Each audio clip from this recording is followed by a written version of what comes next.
ഇന്ന് ഒരുപാട് പ്ലാൻ ഉണ്ടായിന്. അങ്ങോട്ട് പോകണം, ഇങ്ങോട്ട് പോകണം, അവിടെ പോയി തിന്നണം, ഇവിടെ പോയി തിന്നണം. പക്ഷേ എന്താ പറയുക, ഇന്ന് വൈകുന്നേരത്തെ ഒരു ഫുള്ള് തിന്നുകൊണ്ട് ആകെ കുടുങ്ങിന് കേട്ടോ. ഞാൻ തൈരും സാധനം വാങ്ങാനാണ് പോയത്. പിന്നെ കുറച്ച് ചോക്ലേറ്റ് ഒക്കെ വാങ്ങി. അപ്പോൾ ഇവിടെ ഉള്ള എനിക്ക് പിന്നെ ഇതൊക്കെയാണുള്ള പരിപാടി. അങ്ങനെ തന്നെ എനിക്ക് ലോങ് ഒന്നും പോകാൻ പറ്റാത്തതുകൊണ്ടാണ് നമ്മൾ ഇവിടുന്ന് എടുക്കുന്നത്. ലോങ് പോകാൻ കഴിഞ്ഞാൽ നമ്മൾ എല്ലാ വീഡിയോസും എടുക്കും. പിന്നെ നമ്മൾ ഇവിടുത്തെ ഒരു സാധനം വെറൈറ്റി, ഇതിന് ഒന്നിന് 1 റിയാൽ വില ഉണ്ട്. അങ്ങനെ ഇതിന് രണ്ടെണ്ണം, ഒന്ന് വൈറ്റും ഉണ്ട്, ഒന്ന് ഗ്രേ കളറും ഉണ്ട്. ആ രണ്ടും ഞാൻ അങ്ങോട്ട് വാങ്ങി. ഗ്രേ അല്ല, മണ്ണ കളർ കേട്ടോ. അങ്ങനെ ഏതായാലും ഞാൻ വാങ്ങി. ഇതിൽ അറബിയിൽ എന്തോ ഒരു പേര് പറഞ്ഞു. എനിക്ക് അറബിത്തെ പേരൊന്നും എനിക്ക് അറിയാത്തതുകൊണ്ട് ഞാൻ പിന്നെ ഉള്ള മലയാളം പേര് വെച്ച് അഡ്ജസ്റ്റ് ചെയ്യേണ്ടത്. ആ പേര് അറിഞ്ഞോളൊക്കെ കമൻറ്റ് ചെയ്തോളി.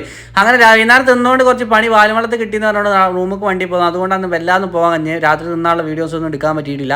ഏതായാലും നമുക്ക് ഇനി കണ്ടന്റ് വരും. അതൊക്കെ ഒരു അഡ്ജസ്റ്റ്മെൻ്റ് ആണ്. പിന്നെ ചോക്ലേറ്റ് തിന്ന് കണ്ണ് തോന്നി ചൂടാനൊക്കെ ഉണ്ട്. ഈ കേക്ക് അത്ര പോലെ ആരോ മേലിന് എന്തോ ഒരു സാധനം ഇട്ട് പൊടിയാണ്. പിന്നെ നമ്മളൊന്നും പറയാൻ നിൽക്കില്ല. നമ്മൾ പറഞ്ഞു കഴിഞ്ഞാൽ നമ്മോട് കിട്ടിയാലും നാട്ടിലത്തെ മാതിരില്ല.